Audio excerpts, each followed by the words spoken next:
Salut et bienvenue pour votre émission du week-end. Aujourd'hui, on accueille une voix qui nous a bercé, que ce soit en musique, à la télé et à la radio. Elle est chanteuse, animatrice, chroniqueuse, autrice, une femme plurielle qui a su traverser les époques avec style et sincérité. Bonjour Vali. Bonjour, c'est gentil tout ça. C'est sincère. Vali, à quel moment vous avez senti pour la première fois que la musique allait occuper une place centrale dans votre vie? Est-ce que c'était jeune? Ah oui, j'étais très très jeune. Déjà, ma mère était très fan de cinéma et de musique, donc elle écoutait Frank Sinatra chez nous. Elle m'a fait écouter My Fair Lady. Le disque de Broadway. Donc ça, j'ai toujours été attirée par la musique. Et puis après, quand j'ai vu les Beatles à la télévision, j'avais 5 ans quand ils ont passé chez Ed Sullivan. Depuis, je suis mort de la musique et surtout du rock et le rock anglais. Oui. Et donc vous avez fait partie du duo Chagrin d'amour, avec le fameux Chacun fait ce qui lui plaît. On peut dire que c'est un titre culte, non, des années 80? Oui, j'en suis fière. J'adore, je suis très fière de ça. Ça a marqué les esprits. À l'époque, ça a eu un retentissement important.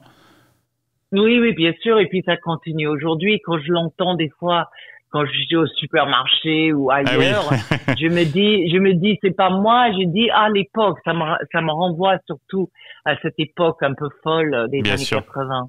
Donc après ça, vous êtes parti en solo, avec une couleur musicale très anglo-saxonne. Quelle était votre vision artistique là, à ce moment-là? Écoutez, moi j'ai rencontré ce photographe Steve Hyatt qui m'a proposé de faire cette reprise de The More I See You. Magnifique. Et j'étais très content de faire avec lui. Et en plus, il a réalisé les clips qui étaient très marquantes à l'époque, tournés en Floride avec les belles bleues, la mer, etc. Donc j'étais vraiment j'ai suivi cette inspiration-là. J'avais pas beaucoup à réfléchir, sauf que j'aimais beaucoup sa réalisation. Et cette reprise a très bien marché, ça a été un tube là aussi. Oui, ça a bien marqué aussi. Vali, vous avez connu une belle période également à la télé, notamment sur Canal+ et M6. Qu'est-ce que vous retenez de votre passage sur le petit écran? Je me souviens très bien quand je suis rentrée à Canal+ en 86, c'est parce que j'avais vu Alain Chabat quand je crois qu'il était à France Inter à l'époque, et il m'avait interviewé, et un jour je regardais en clair son émission 4P+, et j'ai dit la fille qui présente avec toi, je suis sûre que je peux faire mieux que toi, qu'elle. C'est horrible, mais et donc il m'a prise, et puis c'était juste une époque où tout était permis, on n'avait pas. Aujourd'hui, tout est devenu guindé et oui, ça c'est sûr. On peut rien faire. Ouais. Et donc je retiens surtout ça de cette époque où on se sentait libre. Voilà. Oui. Et vous êtes devenu également une voix emblématique de la radio, notamment sur France Inter. Qu'est-ce qui vous attire dans ce média? J'ai toujours écouté la radio de mon enfance, que ce soit dans la voiture avec ma mère, mes frères et sœurs, et puis mon frère m'avait donné un transistor quand j'avais 10 ans, et j'ai écouté ça le soir. Donc j'ai toujours aimé la radio, j'aimais bien l'ambiance. Aujourd'hui, tout le monde, on connaît les visages de tout le monde, mais à une époque pas aussi lointain, on entendait des voix, on voyait pas les visages. Bien sûr, il y avait un mystère. Voilà, le mystère de tout ça. On a l'impression qu'on nous parlait, et puis de découvrir la musique, c'est par la radio. Donc j'ai toujours aimé la radio et d'en avoir fait mon métier. J'en suis fière aussi de ça, et c'était des belles années. Vous pouvez. Merci. Quand on regarde votre parcours, on voit une vraie liberté, vous en parliez, une fidélité à vous-même. C'est quelque chose que vous avez dû défendre, construire, ou c'est venu assez naturellement?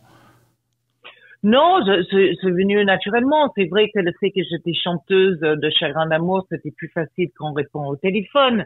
Mais je voulais vraiment faire la radio, et puis j'ai appris sur le tas, parce que j'avais pas quand je suis arrivée en France, j'étais chanteuse, je pensais jamais être chanteuse.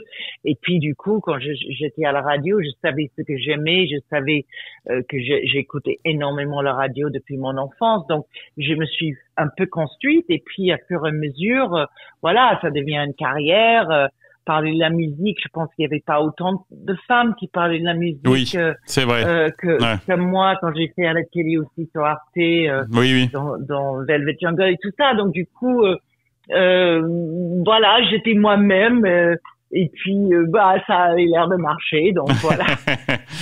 Alors quelle est votre actu, Vali? On en parlait un petit peu en aparté. Moi, j'ai eu la chance de vous voir avec Alain Chamfort dans son spectacle. Ça continue Oui, c'est super. C'est Alain qui m'a demandé de l'accompagner pour cette conversation musicale qui s'appelle Le meilleur de moi-même, où il joue clavier avec une pianiste, Vincent Vidal, qui nous accompagne, et après il vient à moi et on parle de sa vie, de sa carrière, des hommes de l'ombre, etc. Et c'est quelque chose que le public aime vraiment parce que c'est pas comme un tour de chant. Oui, exactement. C'est original, classique. Voilà, donc du coup ça marche bien.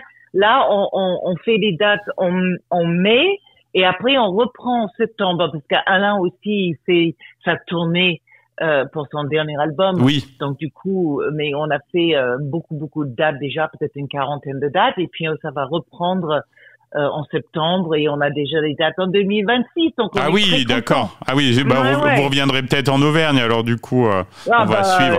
Oui, s'il répare le train, oui, on reviendra. Ah oui, c'est le sujet du moment. Exactement. Est-ce que vous travaillez sur d'autres projets, la Vali, dont vous souhaiteriez nous parler?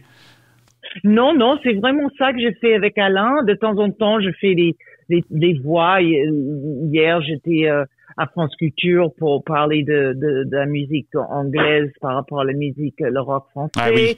De temps en temps, je fais des trucs, mais vraiment avec Alain, c'est ma principale actualité. Et voilà, donc le reste du temps, je suis une retraitée active. C'est horrible de dire ça, mais non, c'est pas aussi horrible. C'est très bien comme ça. C'est très bien. En tout cas, un grand merci, Vali, pour cet échange touchant.